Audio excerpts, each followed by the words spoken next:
1 Roi chapitre 17.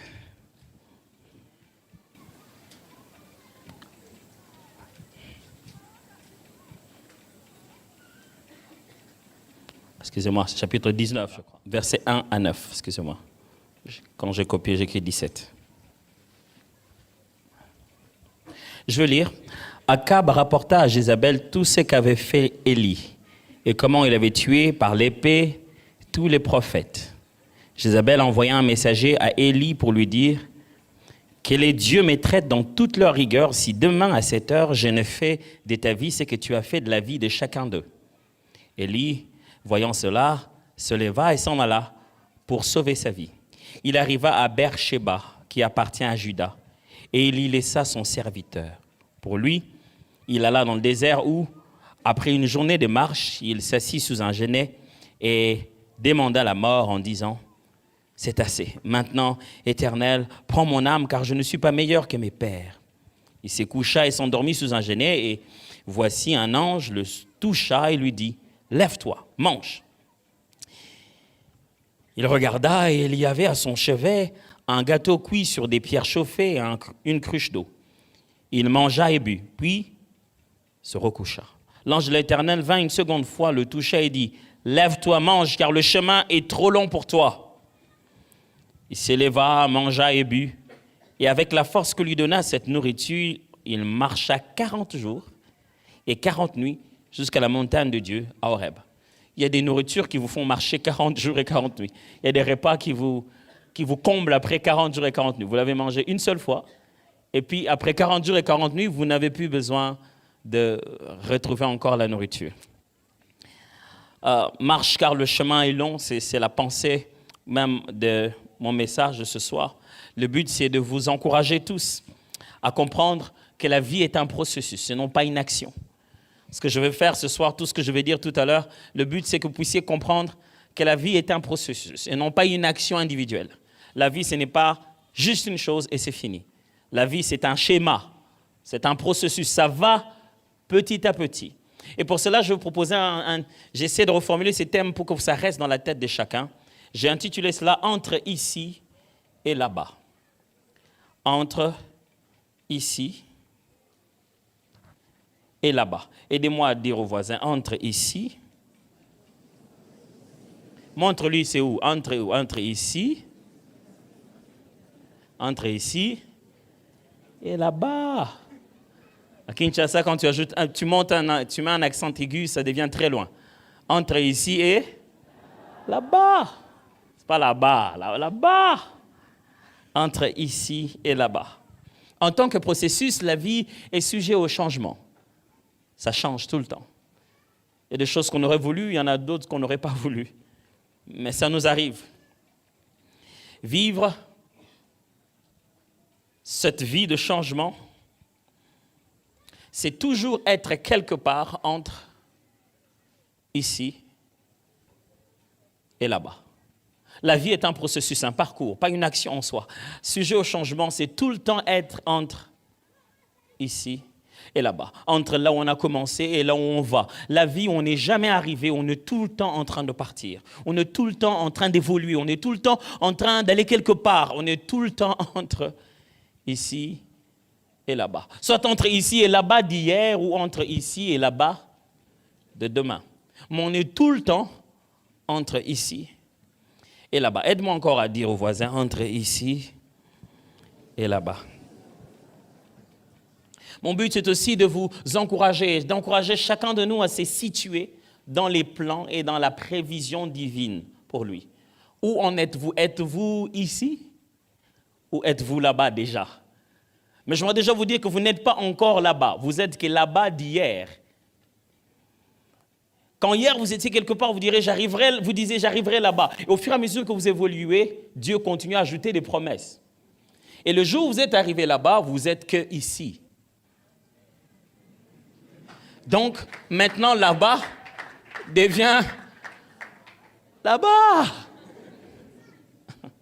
Et la vie est tout le temps comme ça, un processus. Mon but ici, c'est de vous pousser à essayer de vous localiser par rapport au plan de Dieu et non pas par rapport à vos rêves d'enfance. Pas où est-ce que vous en êtes par rapport à ce que vous rêviez juste quand vous étiez à l'école primaire. Moi, je vais épouser un blanc. Ça, ce ne sont pas des rêves parfaits. Demande à ma femme. Je suis le seul blanc qu'elle a épousé. Quelquefois, on a l'impression qu'entre notre ici et notre là-bas qu'on avait quand on était petit, on est nulle part. Mais si vous avez l'impression que vous êtes nulle part dans votre plan, vous êtes quelque part dans le plan de Dieu.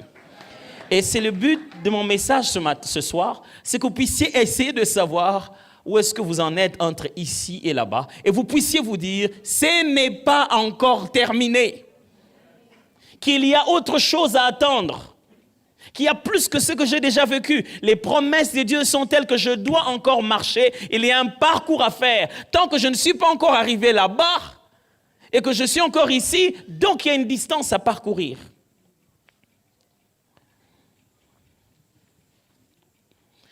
Akab rapporta à Jézabel tout ce qu'avait fait Élie et comment il avait tué par l'épée tous les prophètes. Jézabel envoya un messager à Élie pour lui dire que les dieux me traitent de toute leur rigueur si demain à 7 heures je n'ai fait de ta vie ce que tu as fait de la vie de chacun d'eux. Les livres de rois, vous savez, on discute toujours sur les véritables auteurs de livres de rois. Certains parlent de Jérémie, d'autres préfèrent Esdras, d'autres préfèrent juste des scribes et des auteurs juifs qui n'ont pas nécessairement de nom, parce que le livre de rois couvre jusqu'à 354 ans. Alors on se demande, ce n'est pas une seule personne qui a écrit 354 ans de l'histoire de la vie. Donc on pense que les auteurs se sont ralliés, un auteur a écrit et puis un autre a écrit, mais c'est aussi un livre qui n'a pas essayé de tout écrire, il n'a écrit que l'essentiel. C'est un livre parmi les livres de la Bible qui fait référence à beaucoup d'autres livres, mais qu'on n'a pas retrouvés. Ils font des références aux livres des prophètes, des livres des autres prophètes, des livres des guerres. Ils font référence à des livres qui ne sont pas dans la Bible, qui sont des livres complémentaires de l'histoire des rois d'Israël. On appelle ça livre des rois parce qu'en réalité, on met en exergue la vie de chaque roi en fait. On met une grande concentration sur la vie de roi et de Jérusalem et de Juda lorsque les deux royaumes se sont séparés. Et dans tout ceci, la leçon principale, c'est tel roi a succédé à tel autre, et voici comment il se comportait vis-à-vis du Seigneur. Il était soit loyal vis-à-vis du Seigneur, voici ce qui s'est arrivé. Voilà, il était méchant, il n'a pas fait ce que le Seigneur voulait, voici ce qui est arrivé. Et donc l'histoire de chacun de ces rois est censée nous montrer les bénéfices de marcher avec Dieu et celui de ne pas marcher avec Dieu. Mais au milieu de l'histoire de ce roi interviennent des prophètes qui viennent pour les redresser, pour leur montrer la volonté de Dieu. Pour leur montrer qu'est-ce que Dieu voulait. Quand Dieu était fâché, les prophètes venaient leur dire. Quand Dieu était content, les prophètes venaient leur dire. Quand ils dormaient, les prophètes venaient les réveiller. Et on a l'histoire d'un prophète dont, en fait, on n'a pas trop d'éléments d'origine. Il apparaît subitement comme Élie le Tishbite.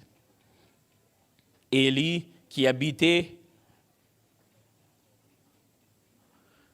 dans un secteur de Galade, qui permettait qu'on l'appelle Tishbite. Certains pensent que c'est lié à un nom de famille, mais on ne retrouve pas de nom de famille de Tishbite dans toute la Bible et dans l'histoire. On a tendance à croire qu'il existait des autres Tishbites du côté des Galades, parce qu'il y avait d'autres Tishbites de l'autre côté de la Galilée. Il apparaît comme ça, on l'appelle Élie, et il a dit que voilà, pour qu'on reconnaisse qui est le véritable Dieu, il commençait à faire des preuves. Il donnait des preuves, des signes, comme à l'époque de Moïse. Il venait, il disait une chose et la chose s'accomplissait. Il venait, il disait une chose et la chose s'accomplissait. Il est venu, il a même dit qu'il ne va pas pleuvoir et il n'a pas plu pendant plus de 3 ans et demi. Un jour, il a dit, on va arrêter tout ça, on doit savoir qui est le véritable Dieu.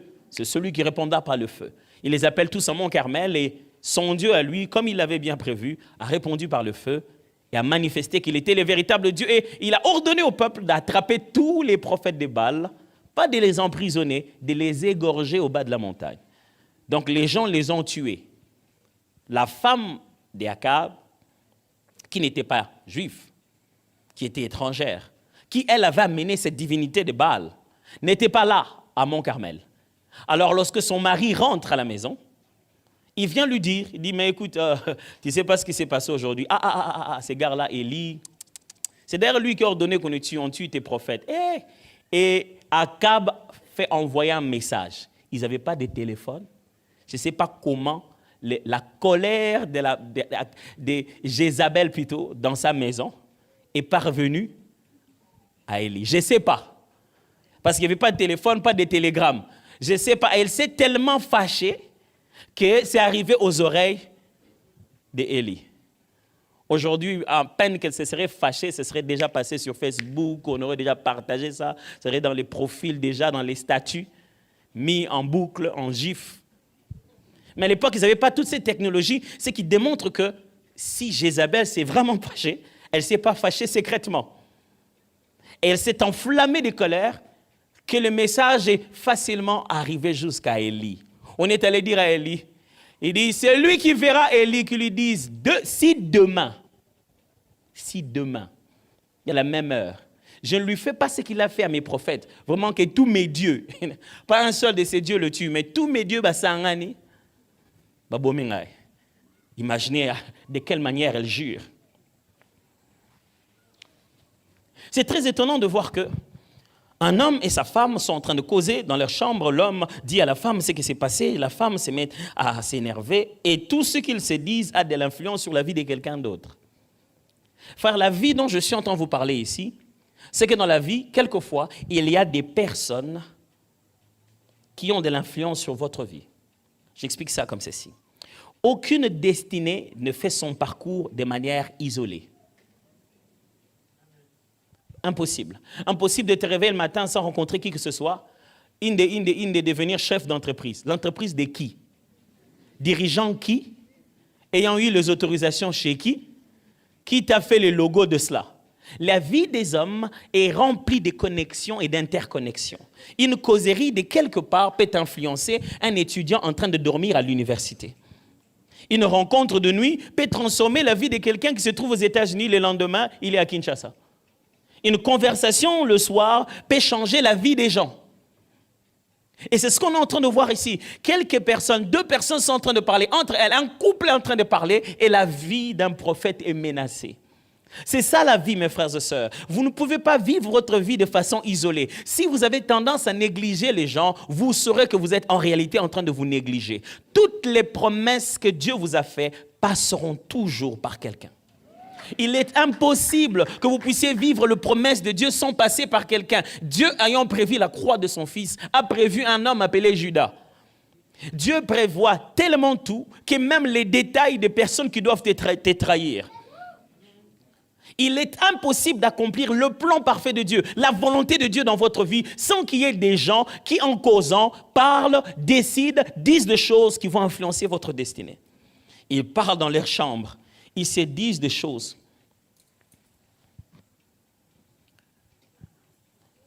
Mais quelquefois, le grand problème, c'est que ces gens ont tendance à surestimer leur pouvoir sur notre destinée.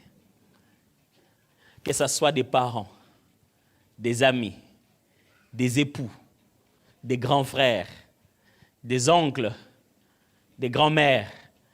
Ils savent qu'ils ont un mot à dire sur nous. Ils savent qu'ils nous ont influencés pour ce que nous sommes devenus. Ils savent qu'ils ont encore de l'influence sur nous demain. Ils savent qu'ils doivent nous donner des conseils. Ils savent que si nous ne faisons pas cet examen de chimie, nous n'allons pas avoir notre diplôme. Des fois, ils surestiment leur pouvoir sur nous. Ils arrivent à un niveau de décider de notre lendemain. Et Jésus recadre cette influence humaine en disant ceci. Tu ne peux rien sur moi qui ne te soit donné par le ciel. C'est comme ça que ça fonctionne. C'est le ciel qui donne des missions que les gens comprennent ou ne comprennent pas de pouvoir faire dans la vie de quelqu'un d'autre. Mais quand quelqu'un s'auto-proclame, c'est lui qui a le pouvoir, alors là, l'histoire doit changer. Pendant qu'il causait, bien sûr, c'est qu'Akab et Jézabel se disent a quelque chose à voir avec la vie d'Élie, mais Jézabel a dépassé les bornes. Elle a décidé de la vie et de la mort d'Élie. Mes frères et sœurs, j'aimerais répéter ça très bien dans votre tête. Votre père, votre mère sont très importants dans la vie. Leur causerie la nuit vous a amené là où vous êtes. Et je dis littéralement alors. Vous avez compris? Faites pas comme si vous n'avez pas compris. Vos oncles, vos tantes vous ont aidé. Ce sont eux qui vous ont porté quand vous étiez petit. Vos professeurs vous ont enseigné l'ABCDE. C'est de l'université, n'en parlons pas. Vos coachs et vos assistants. Mais j'ai une bonne nouvelle pour vous. aucun d'entre eux n'a les derniers mots sur votre vie. S'il y en a un qui s'hasarde à vous dire qu'il sait là où stopper votre destinée, je vous ordonne de refuser ça de tout cœur, avec énergie et décision parfaite. Ils peuvent, par l'ordre de Dieu, te faire venir, mais ils ne peuvent pas décider de te faire stopper ce que tu dois accomplir sur la terre. Écoutez-moi, les gens peuvent s'asseoir, parler et dire, on a effacé son nom. Mais demain, quand on cite dans la liste, ton nom est encore là-bas parce qu'ils n'ont pas la décision sur la chose. Jézabel a outrepassé son influence. Nous sommes entourés de gens qui outrepassent leur influence sur notre destinée. Et commencent à nous donner l'impression qu'ils nous ont entre leurs mains. Ah, voici, méga. Demande au diable quand il a cru qu'il cochonnait Jésus à la croix. Demande-lui le 3e jour ce qui s'est réellement passé. Il y a des gens qui vous poussent et qui jurent même au nom de leur diplôme que ce qui est prof, moi non rezoité. Dès que vous êtes mort destiné au fongwami. Écoutez, il ne faut pas attaquer quelqu'un dont le Dieu peut transformer les échecs en réussite et transformer les flèches en fleurs.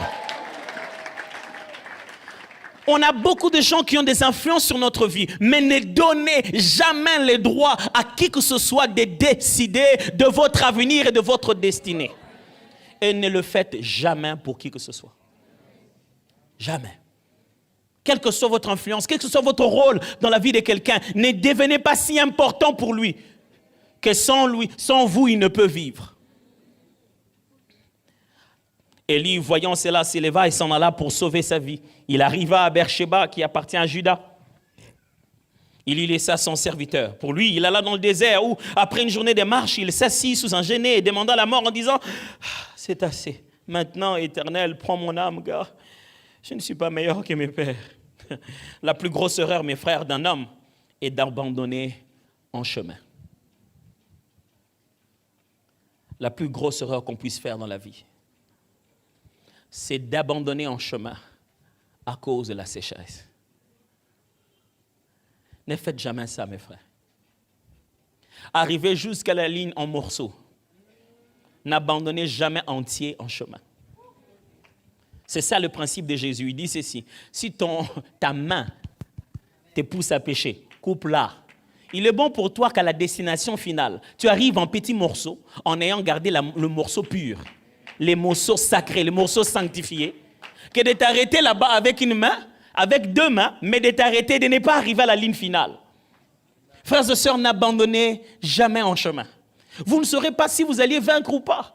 Abandonner en chemin, c'est comme arrêter un film et dire, hey, nabangi na habité msubayo bomae, mais suite eza na kati talad.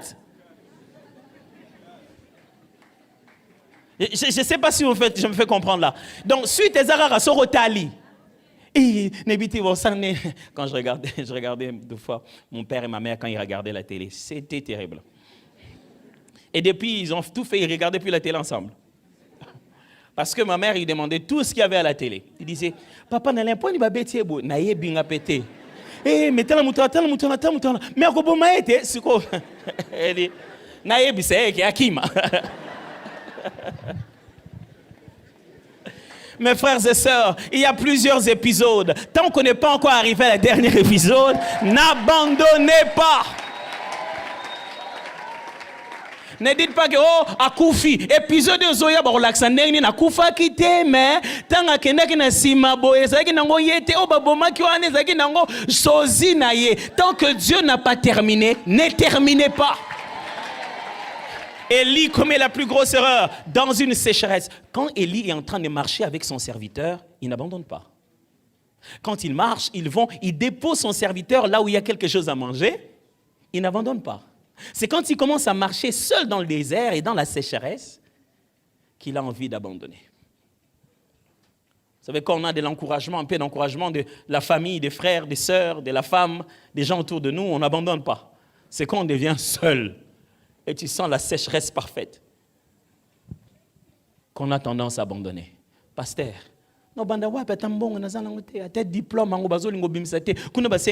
Vous êtes déjà arrivé dans allez, comment je vais appeler ça, dans ces genres de pièges là. Quand on musala, bah il faut un diplôme. Diplôme, bah c'est un mbongo à vos wango.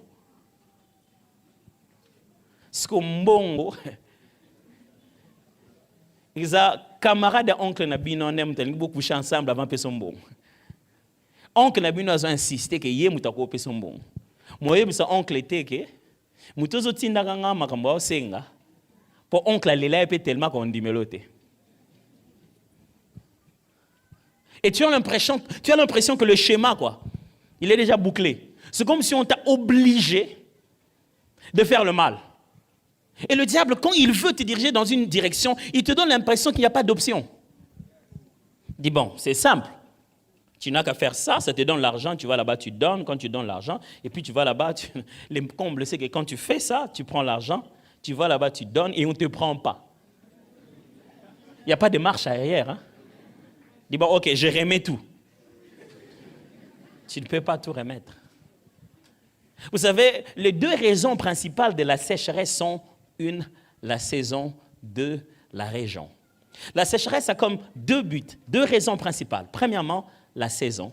Deuxièmement, la région. Ce sont les deux raisons de la sécheresse biblique et de la sécheresse même naturelle. Premièrement, la saison.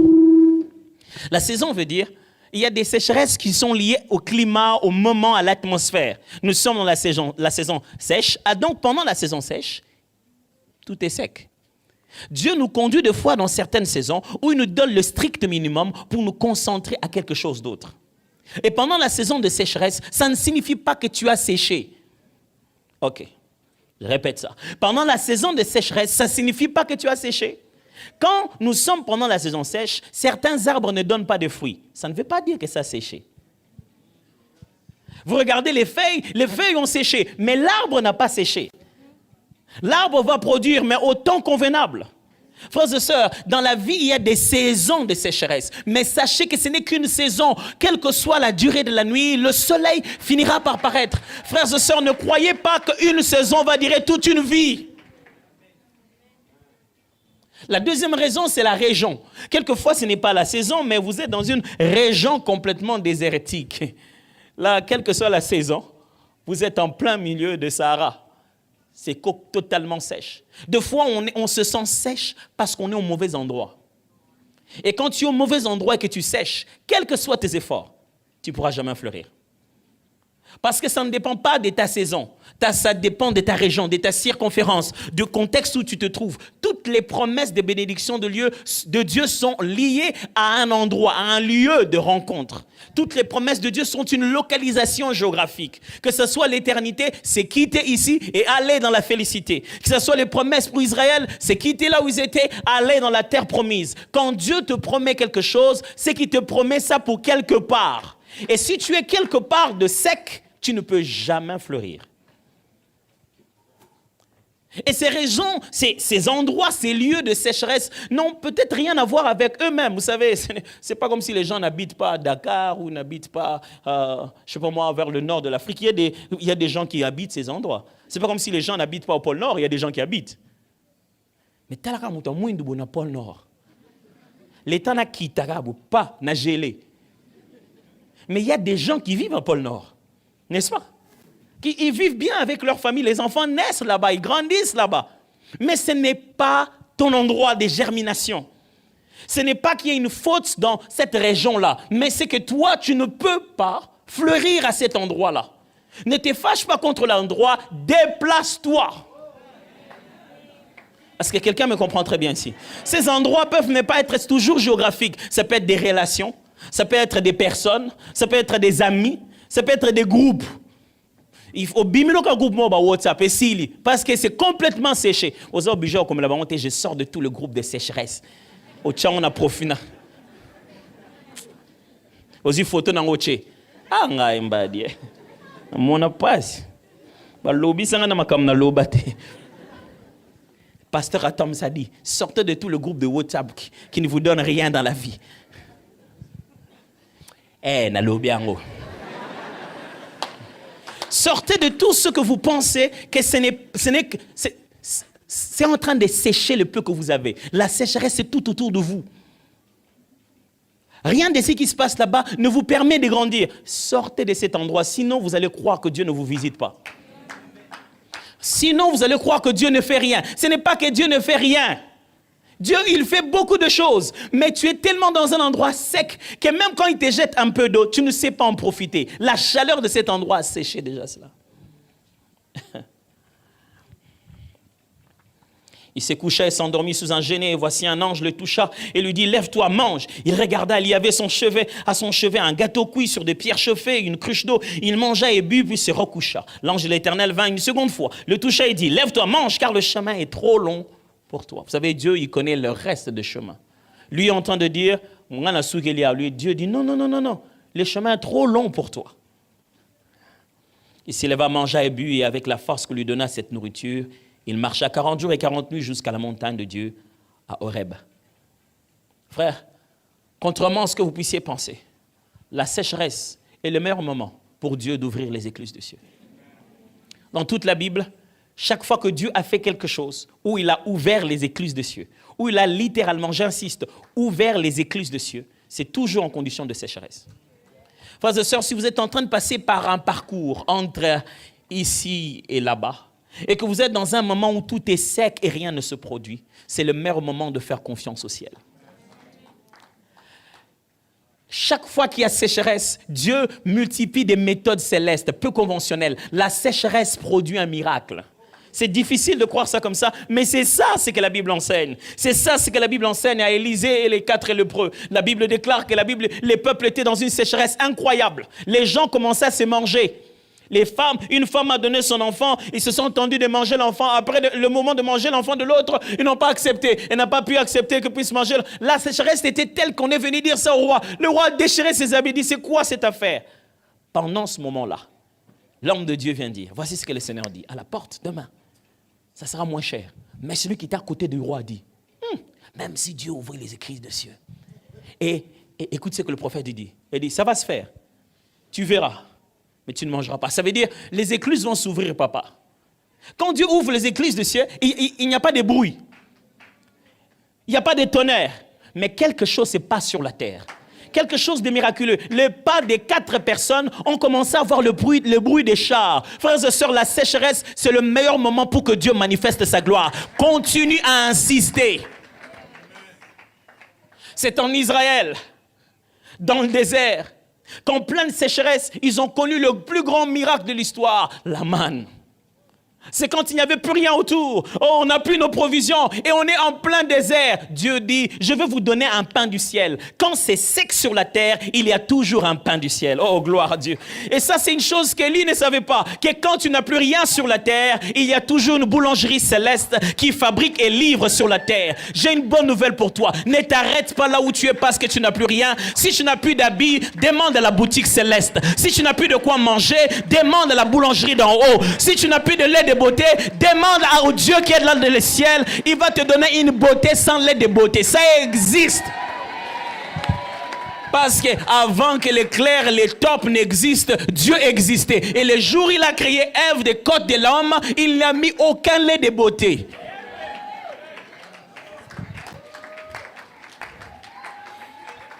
Tuna batu bazwa fiançailles tanga silaki mafuta. Série asili mafuta nde ba remarquer. Mais si tu sens que tu es complètement sec, continue à croire que c'est le meilleur moment pour que le ciel s'ouvre pour toi. Quel autre exemple dois-je vous donner pour cela? Demandez à Agar, la mère d'Ismaël, en plein milieu du désert, avec son fils dans la sécheresse totale. Quand ils avaient de l'eau, ils n'ont pas vu les écluses de cieux s'ouvrir. Quand ils n'avaient plus d'eau, elle est là-bas et le Seigneur lui dit, qu'est-ce que tu fais ici? J'ai entendu le cri de l'enfant. J'ai entendu le cri de l'enfant. Et l'Éternel ouvre ses yeux, elle voit de l'eau. Frère, quand vous êtes dans la sécheresse, Dieu n'a pas séché. Ce n'est pas parce que vous n'avez plus rien que le ciel n'a plus rien. Élie n'avait plus rien à manger, plus rien du tout.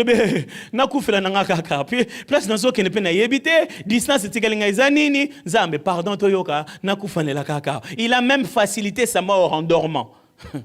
Il dit, bon, comme ça, là, et c'est Dieu qui les réveille. L'ange le touche et dit, mange. Il mange, tu vois, par hypoglycémie, donc il était certainement fatigué. Il a mangé un peu. Il s'est encore endormi. Dieu le réveille la deuxième fois. L'ange le réveille. Il dit, mange papa, le chemin est long, mange. Quand il finit de manger, sa nourriture lui donne la force de 40 jours. Waouh! Pas une nourriture spéciale, hein. Juste le pain et de l'eau. 40 jours et 40 nuits. Qu'est-ce que j'essaie de vous dire, mes frères, en terminant? Entre ici et là-bas. 5 leçons. Premièrement, entre ici et là-bas, vous rencontrerez des hommes influents dont la décision affectera votre direction.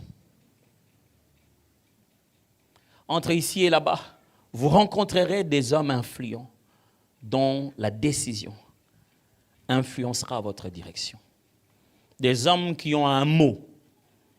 Si vous serez obligé dans le parcours de la vie de laisser vraiment votre vie entièrement entre les mains de quelqu'un d'autre. Je vous assure, c'est obligatoire et c'est sage. Quelquefois dans la vie, tu ne sauras pas toujours tout diriger. Il faudra que tu t'arrêtes et te dises, et c'est la sagesse, ça. Entre ici et là-bas, tu ne seras pas toujours maître de tout. Quelquefois, certaines personnes amèneront le bateau à leur guise pendant que tu es dedans. Deuxièmement, entre ici et là-bas, vous rencontrez aussi des hommes qui dépassent leurs limites. Ceux-là, il faut apprendre à les redresser. Il a quelques influences sur toi, mais maintenant, il en est arrivé au niveau où il a toute ta vie. Que personne ne possède toute ta vie. S'il te plaît. Entre ici et là-bas, un miracle vous attend en chemin. Entre ici et là-bas, un miracle vous attend en chemin. Jamais quelqu'un est allé avec Dieu dans le désert sans qu'il y ait un miracle. Tout le monde, Jacob, Jésus, tout le monde. Quand quelqu'un va dans un désert où il est complètement séché, s'il est avec Dieu, il y a toujours un miracle. Mes frères et sœurs, ne vous arrêtez pas. Un miracle vous attend en chemin. Je ne sais pas comment vous le dire. Les miracles, le jour où il doit se faire, ils ne s'annoncent pas. Il n'y a rien de spécial. Le pasteur, on avait l'habitude de dire, le ciel sera toujours bleu comme tout le jour. Mais c'est le jour que Dieu a choisi pour faire quelque chose de différent. Quelque chose qu'il n'a jamais fait avant. C'est pour ça que ça s'appelle miracle. Vous ne pouvez pas calculer ça. Si c'est faire ce que vous avez calculé, ce n'est pas un miracle. Vous savez, il y a des miracles qui vous font rire. Ça se passe, je dis, Zambe pena tango loba ki osala ezaki kosala nde aboy on n'aurait jamais imaginer que cause est aboy. C'est pour ça que ça s'appelle un miracle. Frères et sœurs, ne vous arrêtez pas en chemin. Entre là où vous êtes, là où Dieu vous a promis que vous allez arriver, il a prévu sur le chemin des épisodes, des miracles pour lesquels vous lui rendrez grâce. Ce que je vous dis, c'est qu'il y a un miracle qui va s'accomplir très bientôt pour vous. Non, je ne vous comprenez pas. Ce que je dis, c'est que votre nom est sur la liste des miracles de Dieu. Dieu a prévu des miracles et votre nom est là-dedans. Tant que vous n'êtes pas encore arrivé là-bas, ici en chemin, il y a des miracles qui sont prévus pour vous faire arriver là-bas. Christ a vécu sa vie plein de miracles. Les projets de Dieu, quand Dieu veut le faire, les miracles font partie de sa nature. Dieu met toujours un peu de miracles pour qu'on sache que c'est divin. Comment on saura que c'est lui? Vous savez, il y a des miracles que les autres ne connaissent pas. Personne ne le sait. Mais toi, tu le sais. Quelqu'un qui a atteint les niveaux qu'il est dans sa vie par la grâce de Dieu ne peut pas être orgueilleux. Parce que si la grâce vous conduit, vous voyez plus de miracles que les gens ne voient. Et ils voient qu'il y a des résultats, mais vous savez, même pour ça, j'ai rien fait.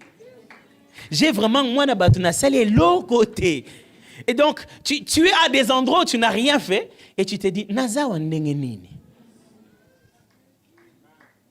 Na combien ndenge nini? Na sali vraiment nini? Et quand tu lui dis la grâce de Dieu, le fond de la grâce de Dieu, la grâce. Et ça peine la grâce de Dieu. On dit, mais là, t'es point nini? Mais vous savez qui est-ce que Dieu est intéressé le plus dans l'histoire? Ce n'est pas eux, c'est toi. Élie est seul, il n'y a personne. Personne ne va voir que le grand Élie qui fait tomber le feu a peur et est sur le point de mourir. Personne ne va voir que Élie est en train de manger du pain miraculeusement. Il a envie de dire, les miracles que je vous annonce, c'est les miracles pour vous, pas pour intimider les gens.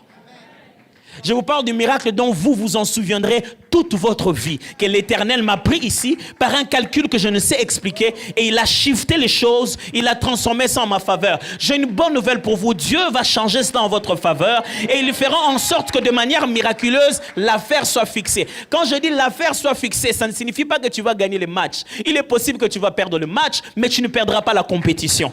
Dieu n'est pas le Dieu de l'action, il est le Dieu du processus. Je ne suis pas en train de vous prêcher juste une action de Dieu. Je vous prêche un processus. Quand vous avez l'impression d'avoir échoué ici, mais à la fin, c'est vous qui avez gagné. Talanzama ko vandi sayo abando yembe lonzemba obundeli nganga na longe yo zolia no chocolat mais mutazo gagner lo bitumba ti tango comme na suka biyaka yaka cha lokolo abo konteti na 3. Vous n'avez pas toujours besoin de transpirer pour être victorieux. Vous n'avez pas toujours besoin de transpirer pour être victorieux. Il y a des jours où Dieu dit, je veux le faire juste pour toi parce que je t'aime. Je veux le faire pour que tu vois et que j'entends et je comprends. Je veux le faire pour que tu saches que mes projets ne sont pas épuisés. Entre ici, mes frères, et là-bas, il y a un miracle en chemin. Si tu ne le savais pas, je le dis et je le répète, il y a un miracle en chemin. Ce n'est pas juste une seule fois. À chaque saison de sécheresse, il y a un miracle qui est prévu. Est-ce qu'il y a quelqu'un qui traverse une saison de sécheresse ici? C'est à toi que je parle. À chaque saison de sécheresse, il y a un miracle qui est prévu. Il y aura de la manne pour ceux qui veulent la manne. Il y aura des sources d'eau pour ceux qui sont séchés. Mais chaque fois qu'on est dans la sécheresse, Dieu est toujours en action. C'est bizarre de voir qu'il y a toujours une deuxième chose qui se fait en sécheresse. C'est d'ailleurs la quatrième chose, entre ici et là-bas, les anges sont en mission. Je ne veux pas faire un exposé sur l'angiologie, on n'a pas le temps. Mais est-il qu'il est clair que Dieu, jusqu'à ce jour, envoie des anges en action. On n'a pas besoin de les connaître, de les voir, de les nommer, de les appeler par leur nom, de connaître leur visage ou de leur donner des ordres. Mais ils sont actifs. Ils sont en train d'agir. Et Dieu les libère pour nous. Et croyez-moi, ce n'est pas comme si la population mondiale s'est multipliée et qu'il n'y a pas assez d'anges. Non. Il y a suffisamment d'anges en mission pour quiconque croit. Il y a suffisamment d'anges en mission pour chaque objectif de Dieu. Et vous pouvez ne pas le savoir, mais chaque fois que vous êtes dans la sécheresse, Dieu vous enverra un ange. Le mot ange ici, j'aimerais le prendre d'abord de manière très large. Dieu vous enverra toujours quelqu'un que vous n'avez pas prévu, qui n'est pas dans le calcul, qui n'est pas un numéro. Et si vous avez un numéro, numéro combien? Mais vous gagnez. Dieu a checké bien où tu es. Asa joué en abino, la classement. La classement, zata. Asa wap.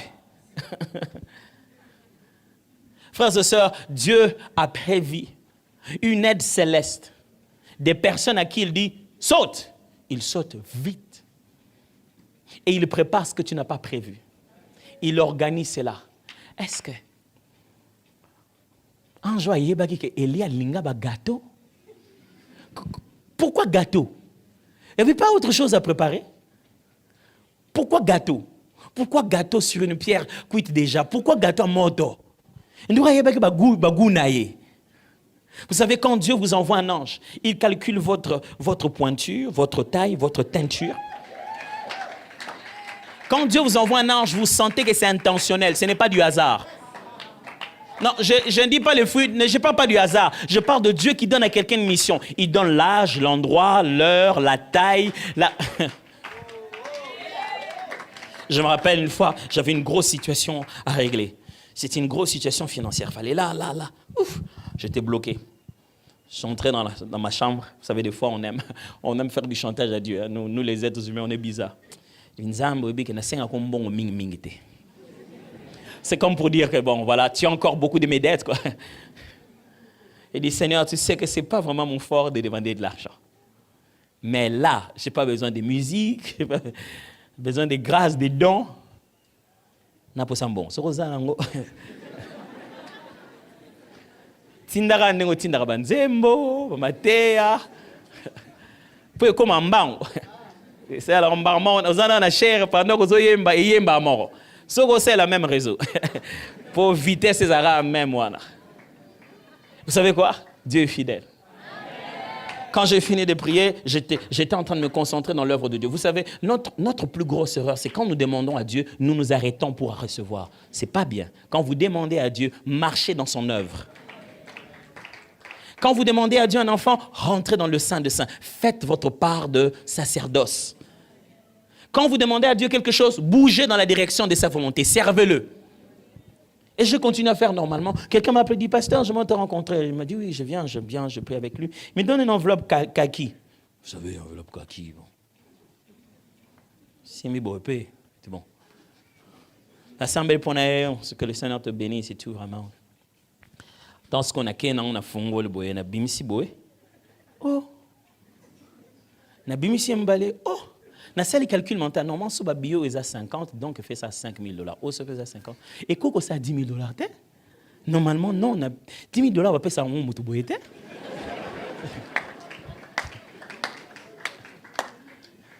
Non. Vous savez, quand Dieu envoie un ange, même vous savez pas, Élie peut se retourner, papa, yo, où tu vas? Il n'a même pas le temps, il veut juste manger. Ces jours-là, j'ai pris ça, j'ai commencé à répartir ça. Papa, j'ai réparti tous les besoins que j'avais. Exactement les besoins que j'avais. En virgule, en tout. Tant aussi les coquilles et coquins. Seigneur, aux hommes à l'âme. Reste aussi, attends-moi 200, 300, mais... Ouais, fidèle, et là, on a 5 qui ont PC. Vous savez, quand Dieu vous secourt et envoie un ange, il ne vient pas pour vous donner des poulets. Il ne vient pas pour vous donner des superflus. Il vient vous donner les nécessaires. C'est la dernière chose que j'aimerais vous dire ce soir. Dieu s'occupe de chaque chose en son temps. Entre ici et là-bas, Dieu s'occupe de chaque chose en son temps. Mes frères, soyez calmes. Si ça ne s'est pas encore fait, ce n'est pas le bon moment. Pourquoi il ne lui a pas donné les pains à la maison? Qu'il mange ça directement là où il était allé déposer son serviteur. Comme ça, il a la force, il ne s'arrête pas. Entre ici et là-bas, Dieu donne chaque chose en son temps. Frères, ne vous troublez pas en désirant des choses de la 6e, 7e étape, pendant que vous êtes encore au niveau 2. Dieu vous donnera chaque chose en son temps. Dieu, pourquoi tu ne me transportes pas carrément, me déposes à Horeb? Tu me donnes plutôt la nourriture pour que je mange? Je marche encore jusqu'à Horeb. Et même quand il arrive à Horeb, il n'a pas directement tout compris de Dieu.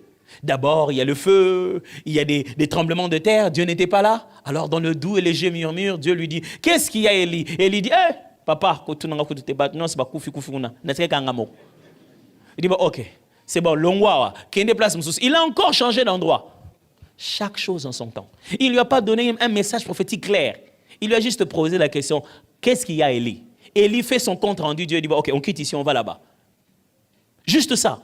Il y a des jours, mon frère, vous réclamez des choses à Dieu, mais Dieu fait ce de quoi vous avez besoin.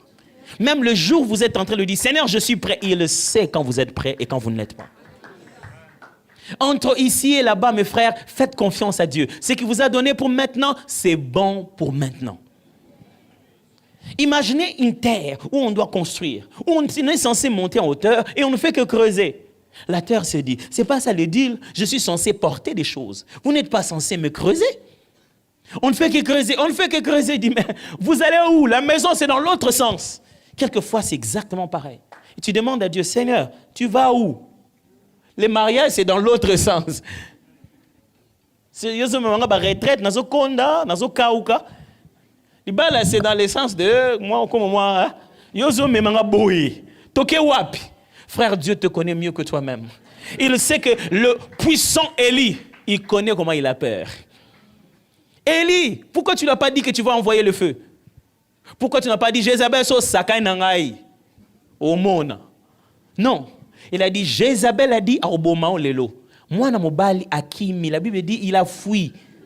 Ils étaient comme non, je me déplace, je fais quelques vacances. Non, akimi, l'homme qui fait descendre le feu a fui. Dieu nous connaît. Ce qu'il te donne en cette période, c'est de ça que tu as besoin. Tu veux aller vite dans la vie, apprécie chaque étape. Découvre les leçons de chaque étape. Tu te dis, ok, ça, pour l'instant, je sais si, maximise le peu que tu as à ce moment-là. Apprécie ça très bien, tu te dis, ok, Seigneur, tu m'as donné ceci, ça c'est ma bénédiction, je te glorifie pour ça, je veux bien comprendre le maximum. Vous savez, nous, on a quelque chose à une dimension, on ne l'a pas exploité totalement, on veut changer d'étape. On veut changer tout de suite d'étape. Je me rappelle, une fois, je suis allé faire, quand j'étais à l'Afrique du Sud en formation, je suis allé faire mon test d'anglais. J'allais dans une formation d'anglais pour avoir un diplôme, montrer là-bas. J'ai fait mon test, on a parlé, on a dit, mais tu parles déjà, et puis voilà, on m'a fait faire un test. On m'a fait faire un test des derniers niveaux. J'ai eu 80.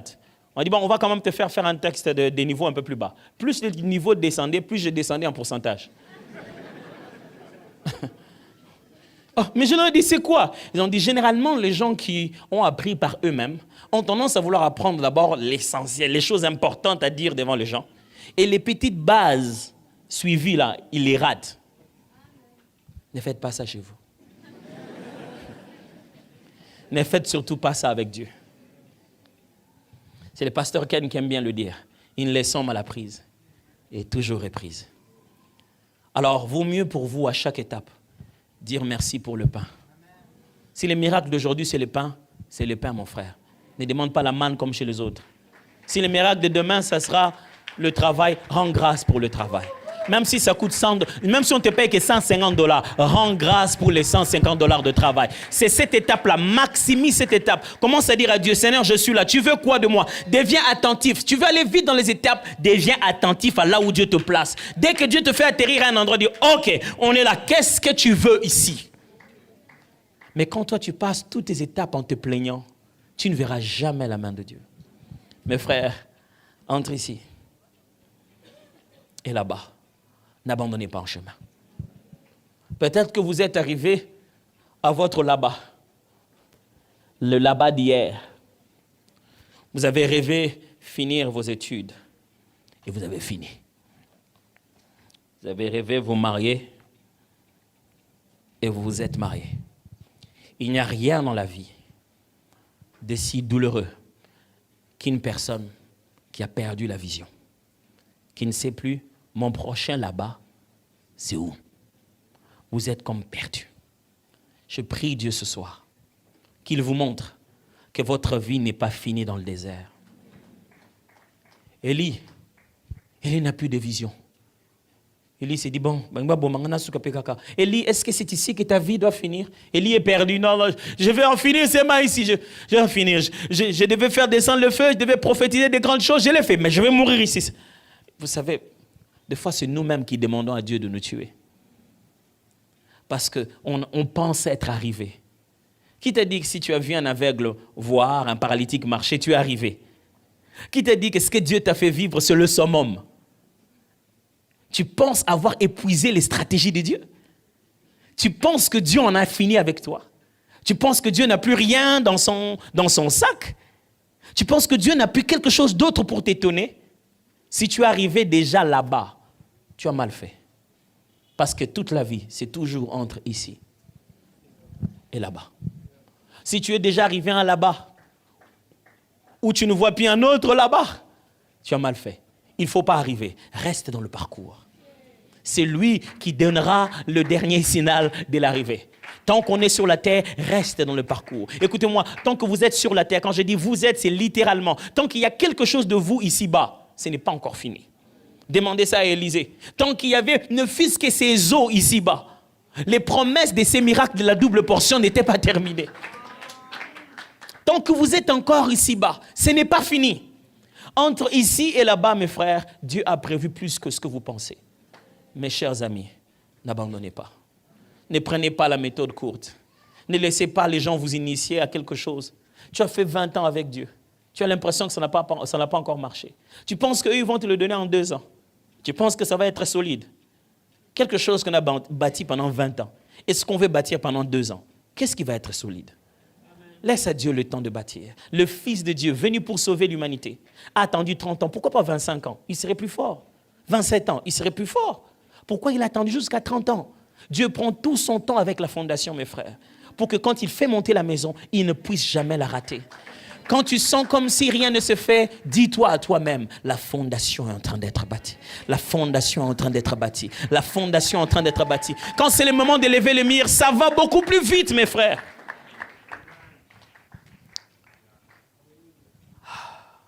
Prions ensemble.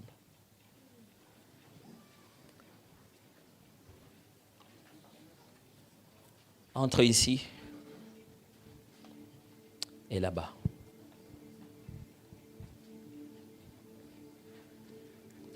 Entre ici et là-bas. Je ne suis pas seul. Je ne suis pas seul. Tu précèdes mes pas. Tu ne me laisses pas. Je ne suis pas seul. Est-ce qu'il y a quelqu'un qui a séché ce soir? Je ne sais pas où vous êtes. Ça séchait dans les poches. Ça séchait dans les relations. Ça séchait dans les appels. Ça séchait de partout. C'est devenu sec. Il fut un temps où tu étais bien alimenté, mais c'est devenu sec. Je ne sais pas où tu es ce soir, mais de là où tu es, lève-toi seulement, on va prier ensemble. Tu précèdes mes pas. Tu ne me laisses pas. Je ne suis pas seul. Je ne suis pas seul. Tu précèdes mes. Tu ne me. Oh, je ne suis pas seul. Je ne suis pas seul. Tu précèdes mes.